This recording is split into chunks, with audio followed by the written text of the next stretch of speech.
In this video, I'm going to break down why socially and politically conscious Black and brown women struggle with wealth, struggle with money, avoid it, have tension with it. And I'm going to also talk about how to heal and reframe this relationship so that it can feel restorative, empowering, and like you don't have to trade your values and your beliefs. This is no simple thing.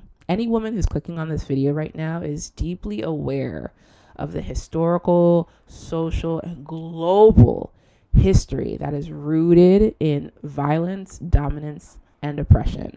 And that history doesn't just translate as I'm bad with money. It lives in our bodies as an ancestral wounding. You're probably aware of all of that history, all the way down to how your parents worked really hard for money, was gatekept out of access to money, and how that history intertwines intimately with your current reality and relationship with money right now.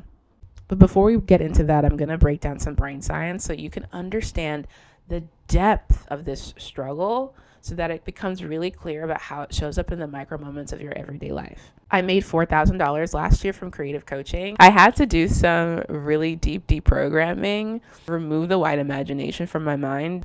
Our brains are hardwired to make decisions from our emotions. Western society, Western leadership that's mostly ran by men prioritizes logic over emotions, discipline over feelings. And I think this is an important piece, but our society still has this weird aversion to emotions as like the inferior, the feminine, the illogical parts of ourselves, when in actuality, our brain's decision-making functions primarily off of our emotions. And very simply, you feel hungry, you're going to go get something to eat. You feel thirsty, you're going to grab a glass of water. This is how our brains are hardwired. The way we work with money is also emotional. If you hate money, if you think it's the root of all evil, if you feel ashamed about making more money, if you feel horrible and gross about money, all of this is going to reflect the current reality you have with it.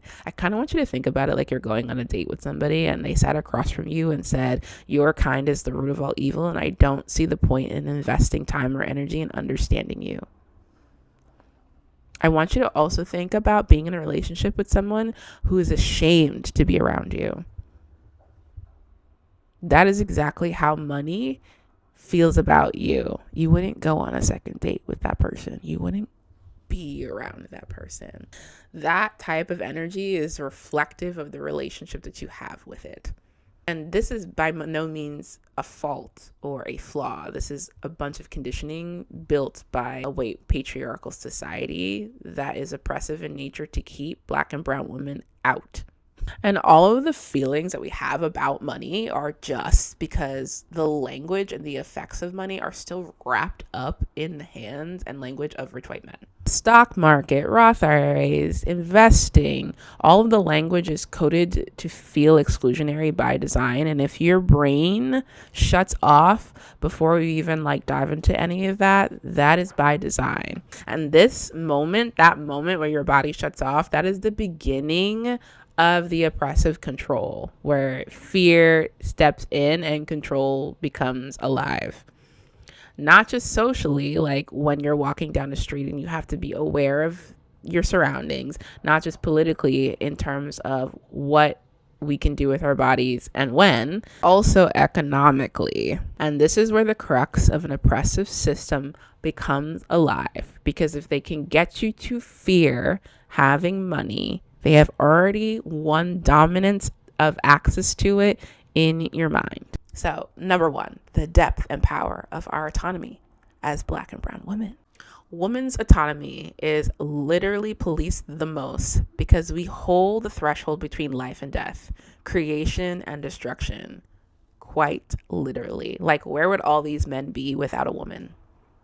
Because of the violence that is geared towards women, we often police and manage women on the micro scale based on the choices they make, what they wear, whether we choose to get married or not, our desires in life, what we choose to do with our bodies and our autonomy. There's so much policing around it because it will determine the future for the patriarchy or not. Because as human beings, we are all biologically wired for connection, for acceptance, Even if it's within a society that harms us, we will often make choices that keep us safe and connected versus what will guide us to our highest calling, our most fulfilled, happiest selves of anything else.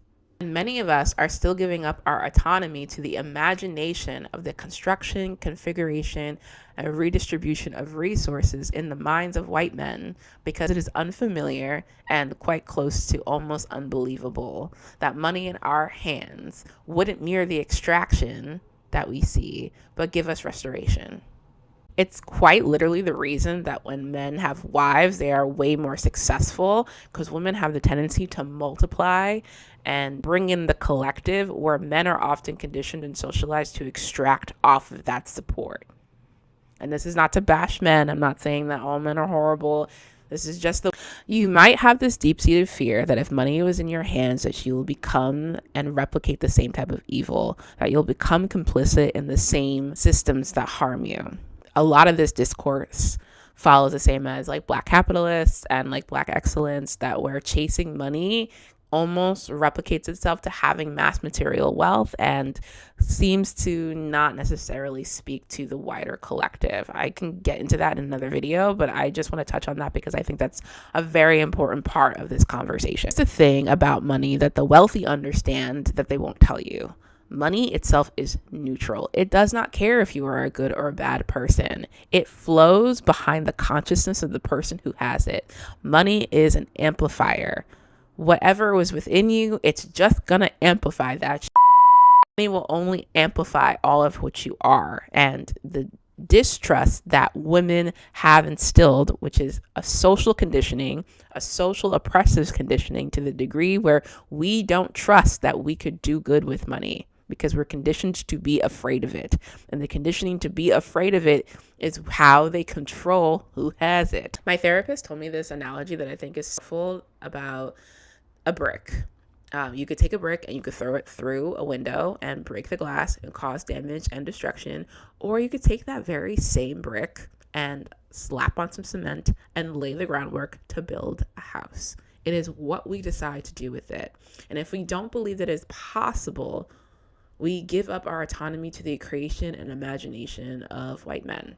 And we stifle the possibility of a world that we know in our soul is possible. The countries that spearhead this and show that it is possible. Emotional part of this, it begins with the shame. Black and brown women are shamed so often, socially, politically, patterns and the like, where even down into the way we relate to money, where you avoid looking at your bank accounts, the amount of debt that you have, feeling stuck and stagnant on how to bring in more money, so that you don't even try. You just give up before it's even possible for yourself, because all of the limiting thoughts, feelings, and beliefs stoke up your nervous system and puts you in a freeze response, where the shame stops you from taking any positive restorative action around it to build a healthy relationship around money in general. It's the same type of conditioning that women have around sex and our own sexual pleasure. If you abstain from sex, you are pure, you are holy, you are good, you are worthy, you belong, you'll have safety and acceptance, those deep psychological emotional needs that we need to survive and thrive. And if you have sex, you're dirty, you're shameful, you're a whore, you're going to be banned from society and the like. Money operates the same way. It is the same type of oppressive control that we have around sex and money, because both of these metaphors is the autonomy. It's the power of choice. It's choosing what you want to do with it. And who does that belief benefit? How does believing that money is dirty and horrible and sinful, if it was my goal to keep you from something, I would tell you a scary ass story just to keep you from it. And who does that benefit? Not you. Not you. Ooh. So now the biggest question that you might have is, okay, well, how do I make more money? And the first thing that I had to embrace in my own journey is to realize that money is all around you, and to release the idea that money can only come from one place. You could sell physical products, your clothes, your belongings, your retro vintage stuff. I'm just giving ideas to get your brain going. You can also sell digital products, off sheets, planners, courses. There's so many things that you could sell. And I'm going to get to selling in just a minute, because selling also has a deep misogynistic history as well.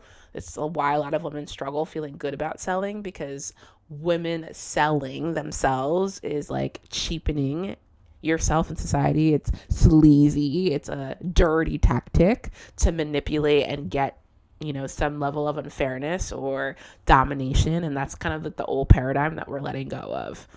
So I have an exercise for you that I want you to try, is that I want you to write down an amount that you would like to have. Just write a number that you're just like, I would be great, amazing to make this amount of money every single month.